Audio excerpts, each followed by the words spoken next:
Assalamualaikum warahmatullahi wabarakatuh. Alhamdulillahi rabbil alamin. Wassalatu wassalamu ala rasulillahi wa ala alihi wa sahbihi ajma'in. Asyhadu an la ilaha illallah wahdahu la syarika lah. Asyhadu anna Muhammadan abduhu wa rasuluh sallallahu alaihi wasallam. قال الله تعالى يا أيها الذين آمنوا اتقوا الله حق تقاته ولا تموتن إلا وأنتم مسلمون. Kaum muslimin jamaah salat maghrib menjelang isya rahimani wa rahimakumullah. Kembali kita bersyukur kepada Allah Subhanahu wa taala atas segala limpahan nikmat yang Allah Subhanahu wa taala berikan kepada kita.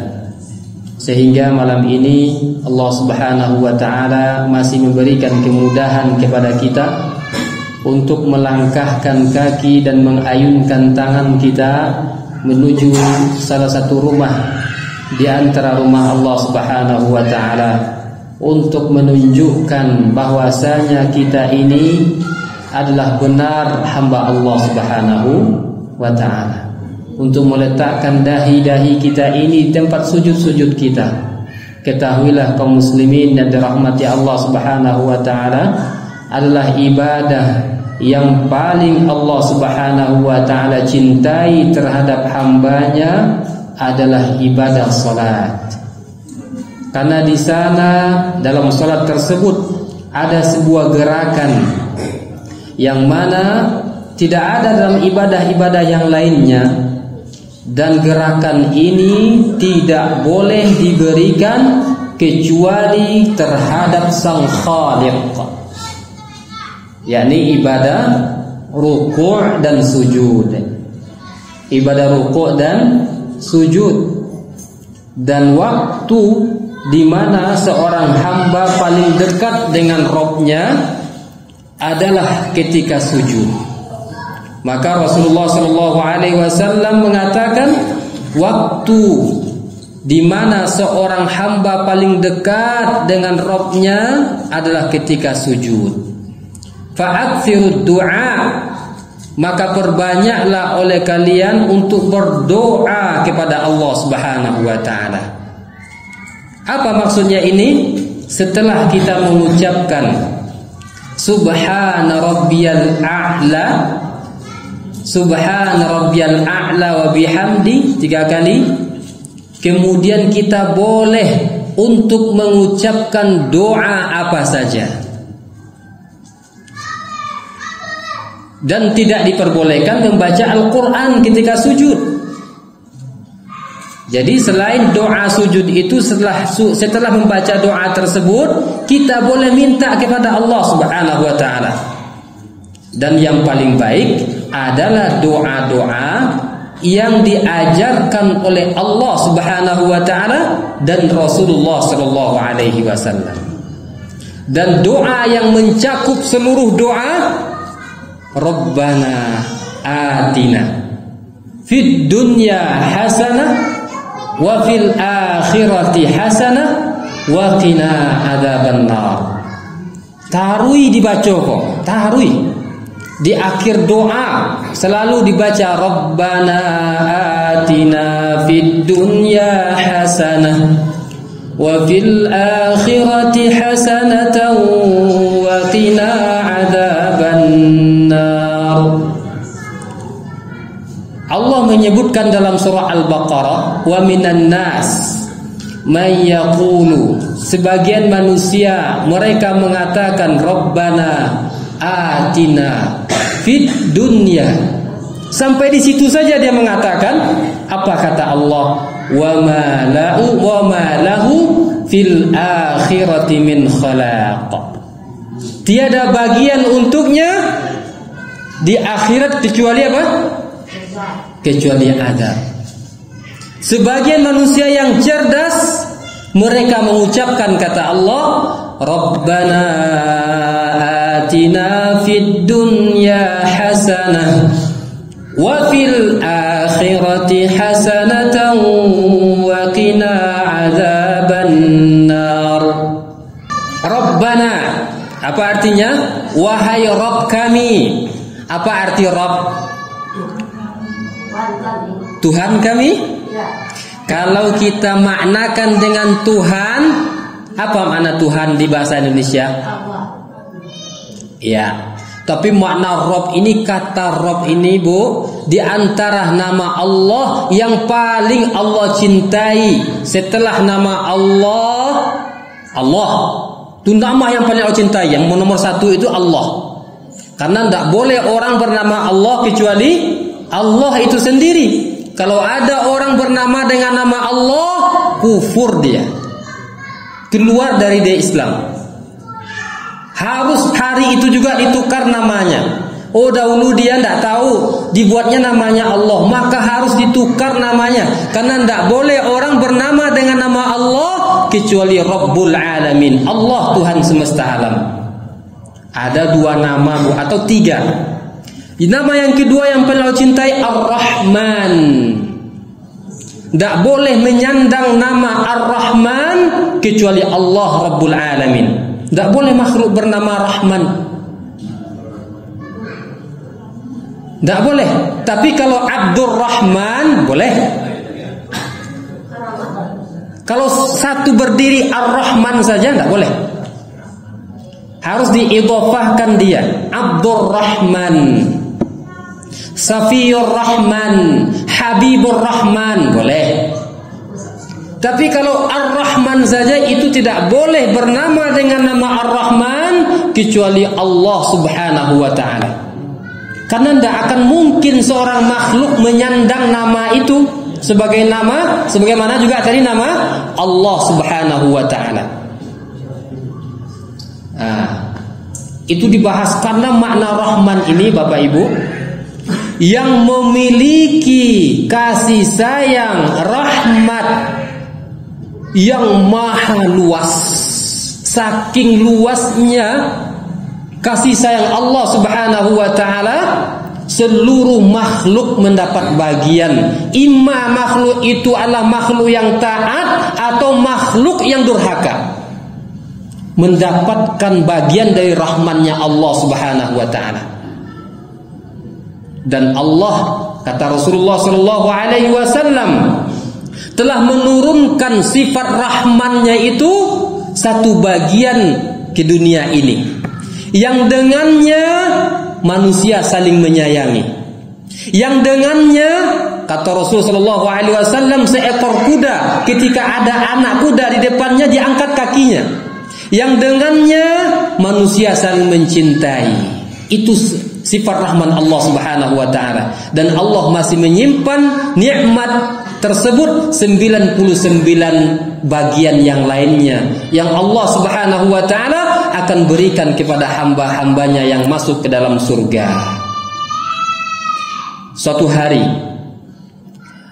ketika terjadi peperangan, pertempuran hebat, ada seorang ibu yang kehilangan anaknya. Yang kehilangan anaknya. Gimana seorang ibu kehilangan bayinya? Gimana keadaannya kira-kira?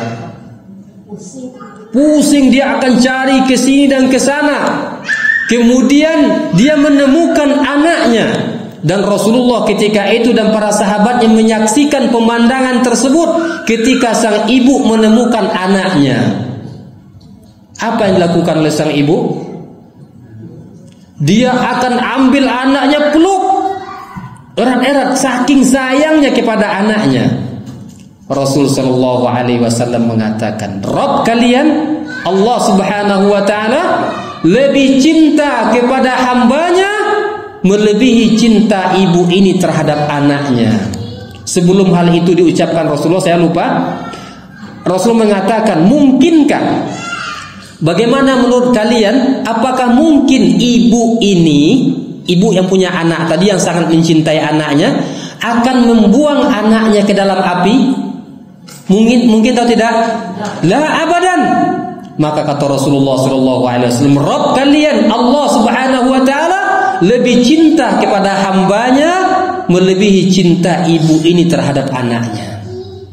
Allah nggak akan buang kita ke dalam neraka kecuali kita yang menginginkan masuk ke dalam neraka. Kita sendiri yang menginginkan untuk masuk ke dalam nerakanya Allah Subhanahu wa ta'ala. Kita, kata Rasulullah sallallahu alaihi wasallam, kullu ummati yadkhulunal jannah. Seluruh umatku pasti masuk surga. Sudah dipastikan oleh Rasulullah. Illa man aba, kecuali orang-orang yang enggan masuk surga. Ada orang yang enggan masuk surga? Maka para sahabat Nabi bertanya, "Ya Rasulullah, wa man ya'ba?" Ya Rasulullah, siapakah orang yang enggan masuk ke dalam surgamu? Sedangkan engkau mengatakan surga engkau, surga Allah Subhanahu wa ta'ala, ma la 'ainun ra'at wa la udhunun sami'at wa la khatara 'ala qalbi bashar. Apakah ada orang yang tidak mau masuk ke tempat kenikmatan yang tak pernah dilihat oleh mata, kenikmatan tak pernah didengar oleh telinga, kenikmatan yang tak pernah dibayangkan oleh hati manusia? Apakah ada orang tak mau masuk ke situ? Rasulullah sallallahu alaihi wasallam mengatakan, "Man ata'ani dakhala al-jannah." Barang siapa yang mau mentaatiku pasti masuk surga. Wa man asani faqad aba. Barang siapa yang mendurhakaiku, tidak mau taat, maka itulah orang-orang yang enggan masuk surga. Jadi syarat masuk surga itu ciyeknya, Bu. Apa itu? Taat kepada Rasulullah sallallahu alaihi wasallam. Mudah. Maka bagi perempuan yang kata Rasulullah sallallahu alaihi wasallam, jangan kalian bertabarruj, menampakkan perhiasan kalian kepada lelaki yang bukan halal bagi kalian. Kemudian dia tetap melakukannya keluar rumah tanpa memakai jilbab. Dia enggan masuk surga. Itulah orang-orang yang enggan masuk surga. Ketika azan berkumandang, hayya 'alas shalah, hayya 'alal falah, mari kita salat, mari kita mendapatkan kemenangan. Aduh, di antara apa-apa waktu dua saja di rumah. Itu orang yang enggan masuk surga. Tak niat masuk surga. Ketika Allah Subhanahu wa ta'ala mengatakan, "Inna a'tainakal kautsar fasalli li rabbika wanhar." Karena memang tema kita berhubungan dengan ini. Allah mengatakan, sungguh kata Allah Subhanahu wa ta'ala, kami telah memberikan kepada kalian kenikmatan yang begitu banyak. Ada orang menjawab, "Ndak ada, Ustaz. Dari yang mulai sampai kini gua makan sepayah.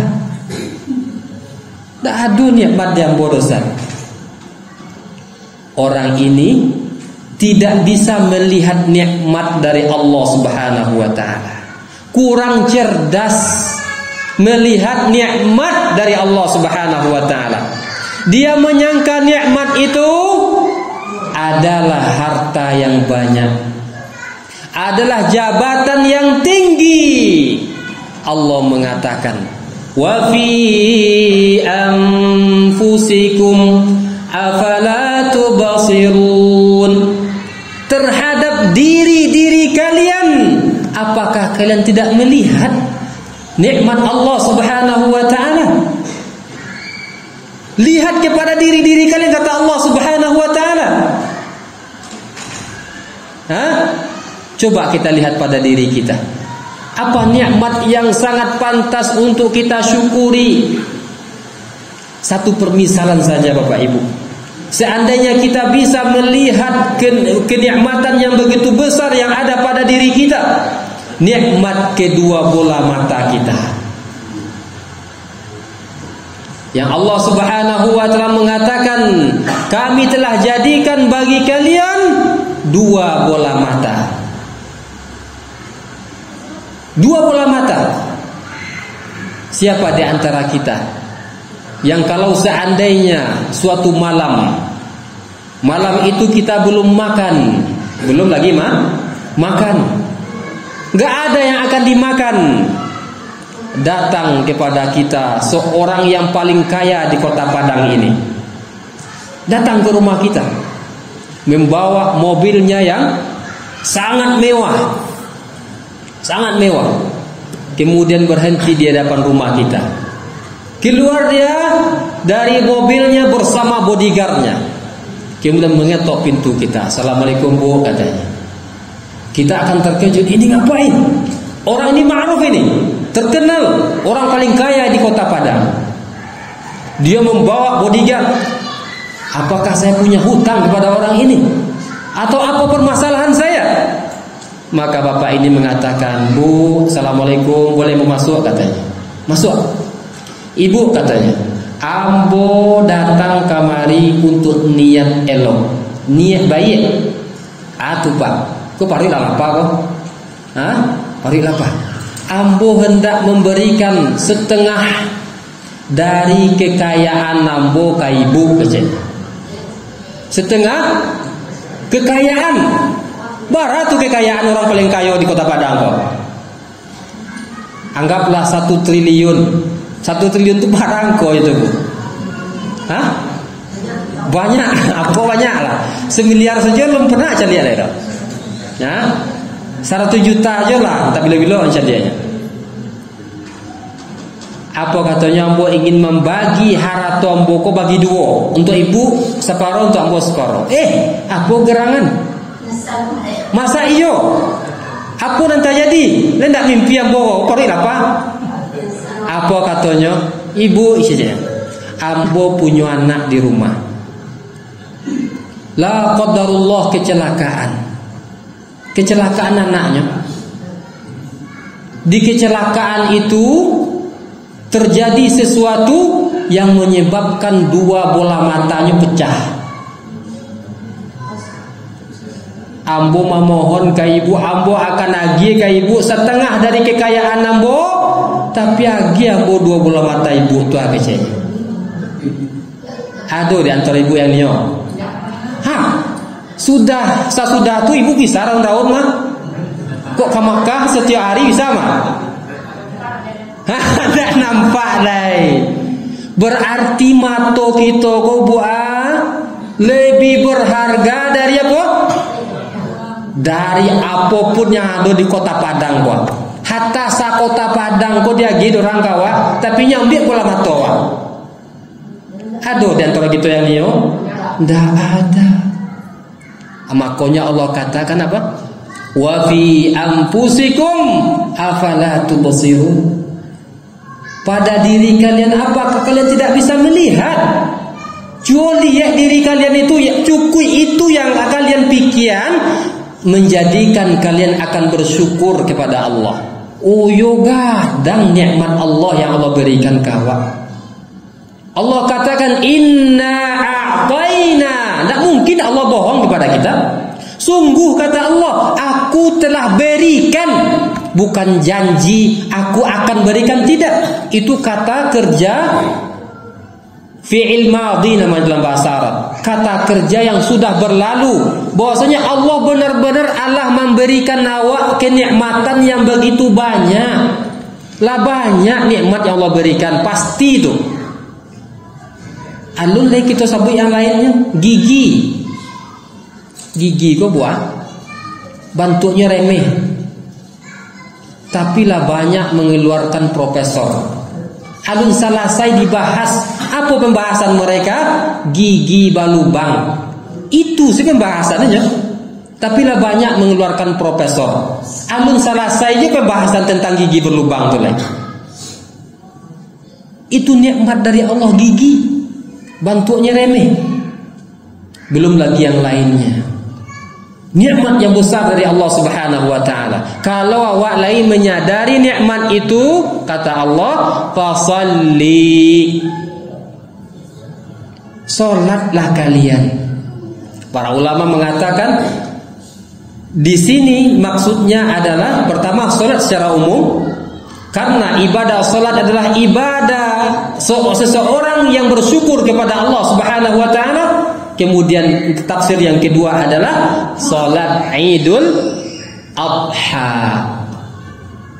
Fasalli li rabbika. Salatlah kalian untuk Rabb kalian, untuk Tuhan kita, bukan untuk yang lain. Wanhar, dan sembelilah hewan kurban. Nah, kalau awak lain menyadari Allah telah memberikan kita kenikmatan yang begitu besar, maka hendaklah kita berusaha. Tahun kini awak hendaknya ikut kurban di masjid kita kuah. Maka Allah Subhanahu wa taala katakan wanhar, dan sembelihlah hewan kurban setelah kalian salat Idul Adha. Karena dua ibadah ini adalah ibadah bentuk rasa syukur hamba kepada Rabb-Nya yang telah memberikan kenikmatan yang sangat banyak. Adalah nikmat yang begitu besar, adalah nikmat hidayah. Ketika kita senang mendengarkan ceramah agama, mendengarkan Al-Quran, itu jauh lebih besar dari nikmat diberikan harta oleh Allah Subhanahu wa ta'ala. Maka kata Allah Subhanahu wa ta'ala, hendaklah kalian menyembelih hewan kurban. Allah Subhanahu wa ta'ala mensyariatkan akan hal ini karena Allah Subhanahu wa ta'ala sangat mencintai ibadah kurban ini. Dan ibadah kurban ini, ketahuilah kaum muslimin yang dirahmati Allah Subhanahu wa ta'ala, adalah ibadah yang telah Allah syariatkan kepada seluruh umat. Seluruh umat Allah syariatkan untuk menyembelih. Allah Subhanahu wa ta'ala berfirman dalam surah Al-Hajj ayat 34, "Walikulli ummatin ja'alna mansakan liyadhkurusmallahi 'ala ma razaqahum min bahimatil an'am." Terhadap seluruh umat, kata Allah Subhanahu wa ta'ala, telah kami syariatkan bagi mereka ibadah penyembelihan. Untuk apa? Untuk mengingat Allah Subhanahu wa ta'ala terhadap rezeki yang telah kami berikan kepada mereka min bahimatil an'am, dari hewan-hewan ternak yang telah kami berikan kepada mereka. Allah jadikan sebagian hewan itu jinak atau hewan ternak. Ini adalah nikmat Allah yang besar. Apalah kata jadi kalau seandainya Allah tidak jadikan hewan itu sebagiannya hewan ternak, Allah jadikan seluruh hewan itu hewan buas, tapi Allah jadikan di antara hewan itu menjadi hewan ternak. Dan Allah Subhanahu wa ta'ala juga berfirman bahwasanya ibadah kurban adalah ibadah yang sangat mulia. Allah mengatakan, "Qul inna salati wa nusuki wa mahyaya wa mamati lillahi rabbil alamin."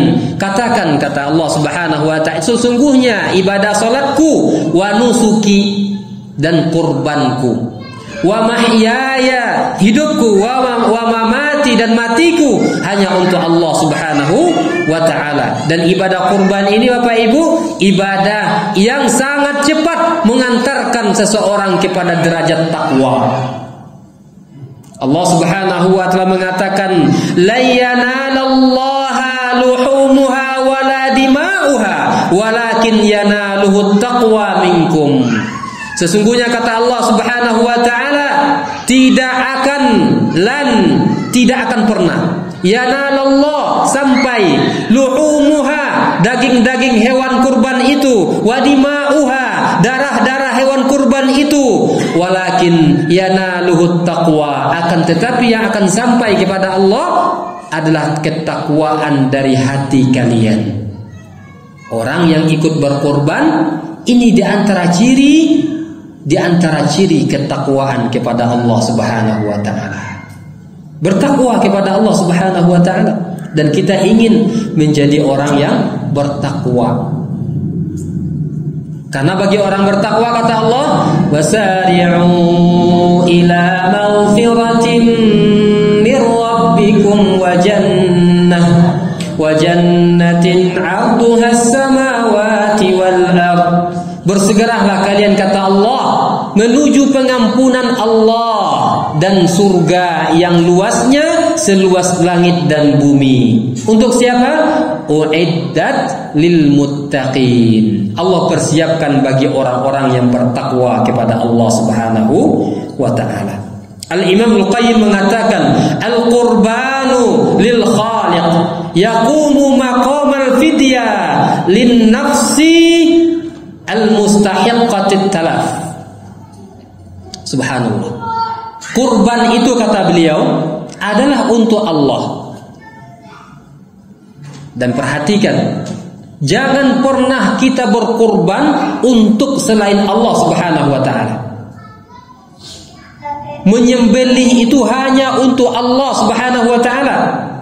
Nabi SAW mengatakan, la'anallah man dzabaha li ghairillah. Allah melaknat orang yang menyembelih untuk selain Allah Subhanahu wa taala. Untuk selain Allah Subhanahu wa taala. Maka jangan pernah kita memberikan ibadah penyembelihan ini kecuali kepada Rabbul Alamin. Jangankan menyembelih kambing, menyembelih sapi, menyembelih ayam. Rasulullah SAW bersabda, menceritakan tentang suatu kejadian pada zaman dahulu. Rasulullah SAW mengatakan, dakhalal jannah rajulun fi dzubabin wa dakhalan nara rajulun fi dzubabin. Telah masuk surga seorang laki-laki karena lalat, dan telah masuk neraka seorang laki-laki karena lalat juga. Qalu wa kaifa dzalika ya Rasulullah? Mereka para sahabat Nabi bertanya, kaifa dzalika ya Rasulullah? Bagaimana hal tersebut terjadi ya Rasulullah? Qal marra rajulani ala qaumi lahum sanamun la yajuzu ahadun hatta yuqarriba lahu syai'ah. Ada dua orang laki-laki yang melakukan perjalanan. Mereka berdua berangkat, kemudian lewat di suatu daerah, yang mana daerah tersebut mereka memiliki berhala. La yajuzu ahadun hatta yuqarriba lahu syai'a. Tidak boleh lewat di kampung tersebut kecuali mereka akan menangkapnya dan memerintahkan untuk berkurban kepada berhala mereka. Faqalu li ahadihima qarrib qala laysa la indi syai'un aqarribu. Maka dua orang ini diperintahkan oleh orang kampung, wahai kamu, silakan kamu berkurban dahulu, kemudian kamu boleh lewat di kampung kami. Dia mengatakan, aku tidak memiliki sesuatu untuk saya kurbankan. Qarrib walau dzubaban. Berkurbanlah engkau walau hanya dengan seekor lalat. Faqarraba dzubaban fakhallu sabilahu fadakhalan nar. Kemudian orang ini mengambil seekor lalat, ditepuknya lalat, kemudian dia tempelkan ke sanam berhala mereka untuk mendekatkan diri kepada berhala tersebut. Maka orang ini dibiarkan lewat dari kampung ini dan akhirnya dia mati su'ul khatimah. Mati dan pernah berkurban untuk selain Allah Subhanahu wa taala. Wa qalu li akhar, dan dikatakan juga kepada kawannya yang satunya lagi, qarrib, faqala ma kuntu li uqarriba li ahadin syai'ah. Apa kata mereka? Berkurbanlah engkau. Maka dia menjawab, aku tidak akan pernah berkurban untuk selain Allah Subhanahu wa taala. Ini umat sebelum Rasulullah, namun dia memiliki ilmu yang dia dengar dari para nabi dan rasul yang diutus dari Rasul sebelum Rasulullah sallallahu alaihi wasallam. Fadarabu unuqahu. Kemudian mereka orang kampung ini memotong lehernya. Luar biasa. Fadakhalal jannah, akan tetapi orang ini ternyata menemukan jalan pintas menuju surga. Kenapa? dia tidak mau berkurban kecuali kepada Allah Subhanahu wa taala. Dan kata Imam Nuqayyim bahwasanya kurban itu maqamu fidyati lin nafsi. Itu seumpama fidyah atau tebusan untuk jiwa kita ini al-mustahiqqatu lit-talaf. Untuk jiwa kita ini yang akan binasa. Itu derajat kurban itu bagi setiap diri kita. Seumpama kita telah menebus diri kita kepada Allah Subhanahu wa ta'ala. Yang paling terbaik dari kurban, kita cepat karena waktu. Afdalul kurban al-iblu tsummal baqar in ukhrija kamilan. Yang paling terbaik yang kita keluarkan untuk kurban adalah onta atau sapi yang dia bersendirian di dalamnya. Nah, kalau bisa cie jawi itu cie orang itu yang terbaik. Likasrati zamani wa naf'al fuqara, karena tingginya harga dan kemanfaatan yang banyak bagi orang yang membutuhkan. Itu kalau untuk ibadah tuh, Bu. Ya, wa afdalu kulli jinsin asmanuhu summa aghlahu thamanan. Yang paling terbaik dari 3 jenis hewan kurban yang kita korbankan adalah yang paling gemuk dan yang paling mahal. Karena firman Allah Subhanahu wa taala, Allah berfirman, "Wa man yu'azzim sya'airallahi fa innama min taqwal qulub." Barang siapa yang membesarkan syariat-syariat Allah, itu tidak keluar kecuali dari hati yang bertakwa kepada Allah Subhanahu wa ta'ala. Kemudian umur kurban yang kita kurbankan adalah untuk anak domba. Anak domba. Matamma lahu sanatu ashhur. Tidak boleh kurang dari 6 bulan. Itu anak domba. Wathaniyu mimma siwahu min ibil wa baqarin wa ma'zin. Wathaniyu minal ibil ma tamma lahu 5 sinin. Untuk onta tidak boleh kurang dari umur 5 tahun. Berapa tahun? 5 tahun. Kok mau tanya terakhir ke ibu-ibu? Domba berapa tadi? 6 bulan. Onta 5 tahun. Wa minal baqar ma tamma lahu sanatani. Dan untuk sapi tak boleh kurang kecuali setelah berumur 2 tahun. Wa mil ma'zi ma tamma lahu sanah. Dan untuk kambing tidak boleh kurang dari 1 tahun. 6 bulan, 5 tahun, 2 tahun dan 1 tahun untuk kambing. Kemudian Bapak Ibu yang dirahmati Allah Subhanahu wa taala, ini penting juga. Wa tujza'u syatu fil hadi an wahidin. Untuk orang yang haji, satu orang yang pergi haji itu 1 ekor kambing minimal. Adapun untuk orang yang tidak haji, wa fil udhiyati tujza'an wa anil wahidi wa ahli baitihi. Untuk orang yang tidak haji cukup 1 untuk dia dan untuk seluruh keluarganya. Nah, ini kemudahan. Dah perlu lo tahun kini nama apa, tahun besok nama ibu, tahun besoknya nama anak. Berdasarkan hadis Nabi sallallahu alaihi wasallam dari Jabir, amarna Rasulullah sallallahu alaihi wasallam an nashtarika fil ibli wal baqari kulli sab'atin minna fi badanati. Kami diperintahkan Rasulullah dan diperbolehkan untuk mampatujuan atau membersamai seekor ibil, onta itu, atau bakar, sapi itu, 1 onta atau 1 sapi itu 7 orang. Dan waqala Abu Ayyub radhiyallahu an, kana ar-rajulu fi ahdi Rasulillah sallallahu alaihi wasallam yudhi bisyati anhu wa an ahli baitihi. Kami ketika bersama Rasulullah, dilihat oleh Rasulullah hidup bersama Rasulullah, kami hanya menyembelih 1 ekor bagi kami dan untuk keluarga kami. Kalau lebih pun boleh. Tapi kan banyak bertanya, apakah wajib Ustaz? Enggak. Wajib itu cie kalau kita mampu untuk 1 keluarga.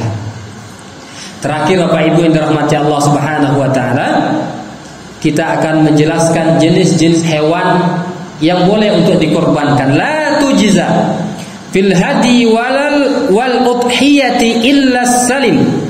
Tidak boleh untuk dijadikan hewan hadiyu orang naik haji atau hewan korban bagi kita yang tidak berhaji kecuali yang selamat dari al-maradi wa naqsil aqda'i minal huzali. Tidak boleh yang sakit atau yang cacat atau yang sangat kurus. Fala tujza'u al-awra'u bayyinatul awari. Tidak boleh hewan yang celek, yang betul-betul jelas celeknya itu. Tidak boleh. Nampak putih matanya sebelah, maka itu tidak diperbolehkan. Walal umya, apalagi buta keduanya. Celek saja tidak boleh, apalagi buta. Walal ajfa'u wahiyal al-huzailatil lati la mukha fiha. Tidak boleh hewan yang kurus kering, yang tidak ada tinggal kecuali apa? Kecuali tulang yang dibalut oleh kulit. Wala arja allati la tutiqul masya ma'as sahihi. Dan tidak boleh juga hewan yang pincang, yang mana tatkala dia berjalan dengan kawan-kawannya yang sehat, ada tingganya. Dek karena apa? Dek karena kakinya sakit sabalah, pincang. Walal hatma allati dhahabat thanayaha min asliha. Tidak boleh juga hewan yang pincang. Hewan yang ompong yang tanggal gigi aslinya. Gigi aslinya. Ini bagi panitia perlu diperhatikan. Wala jadda, dan tidak boleh juga hewan yang jadda allati nashifa dar'uha min labani bisababi kibari sinniha. Tidak boleh juga hewan yang kering, hewan ternak betina yang kering. Kering maksudnya apa? Karena tua. Kering tidak mengeluarkan air susu karena dia sudah sangat tua. Walal maridatul bayyinu maradaha, dan tidak juga hewan yang sakit yang nampak sekali sakitnya itu. Nampak sekali sakitnya. Mulai kaum muslimin dirahmati Allah Subhanahu wa taala, bagi orang yang ingin berkorban, yang sudah meniatkan untuk berkorban, maka perhatikan hadis Nabi sallallahu alaihi wasallam, "Wa man arada an yudhiya fa innahu idza dakhalat ashru dzulhijjah la ya'khudhu min sya'rihi wala min azfarihi." Bagi siapapun yang sudah berniat untuk berkorban, maka tatkala dia sudah masuk kepada 10 pertama bulan Dzulhijjah, maka janganlah dia mengambil apapun dari rambutnya dan mengambil apapun dari kukunya. Rasulullah sallallahu alaihi wasallam bersabda, "Idza dakhala al-ashru wa arada ahadukum an yudhiya fala ya'khudhu min sya'rihi wala min azfarihi syai'a hatta yudhi." Barang siapa yang sudah berniat untuk berkorban, maka tatkala dia sudah masuk 10 pertama Dzulhijjah, maka janganlah dia memotong rambut dan kukunya sampai dia menyembelih hewan kurbannya. Subhanallah. Kenapa kita melakukan ini? Ada yang tahu enggak, Pak? Kita memulainya dari tanggal 1 Dzulhijjah. Kalau tanggal 1 lun bertaniak lai, tanggal 2 lun jelai, tanggal 3 tiba orang mantan piti 5 juta. Ikut lambo kurban, maka mulai dari tanggal 3 itulah dia tidak boleh apa? tidak boleh motong rambut dan motong kukunya. Bukan mulai dari semenjaknya baniak dari awal bana. Aduh keyakinan masyarakat ambo tahun besok baniak untuk kurban. Mulai dari kini 1 tahun nih ndak memotong rambut dan motong kuku. Pas kita ke sholat Idul Adha, dia angku kok bahaya mah kukunya lah panjang ambo baniak dari tahun lalu untuk berkorban. Padahal tidak boleh motong rambut dan motong kuku itu kapan? Ketika masuk 1 Zulhijjah. Nah itu Pak, ya. Nah, kita memang harus berilmu dalam permasalahan hal ini. Saya lupa tadi, tergantung doa tadi. Rabbana atina, wahai Rabb kami, berikanlah kepada kami. Rabbana atina fid dunya, di dalam kehidupan dunia kami, hasanah, kebaikan. Kebaikan ini umum Bapak Ibu. Makanya Ali bin Abi Thalib mengatakan, barang siapa yang menginginkan istri yang cantik dan soleha, maka hendaklah membaca Rabbana atina fid dunya. Hubungannya hasanah itu tadi, kebaikan dunia. Istri yang apa? Nah, yang cantik tambah soleha. Dua harus beriringan Pak. Cantik dan soleh. Nah, barang siapa yang ingin istri yang cantik dan soleha, hendaklah berdoa Rabbana atina fid dunya hasanah. Ya Allah, berikanlah kepada kami kebaikan dalam kehidupan dunia, wa fil akhirati hasanah, dan dalam kehidupan akhirat juga kehidupan yang baik juga ya Allah. Apa itu kebaikan di akhirat? Surga. Wa qina adzabannar, dan hindarilah kami dari adab api neraka. Nah, tabarakallahu fikum wa jazakumullahu khairan. Mohon maaf atas segala kekurangan dalam penyampaian. Wabillahi taufik. Subhanakallah bihamdika asyhadu an la ilaha illa anta astaghfiruka wa atubu ilaik. Wassalamualaikum warahmatullahi wabarakatuh.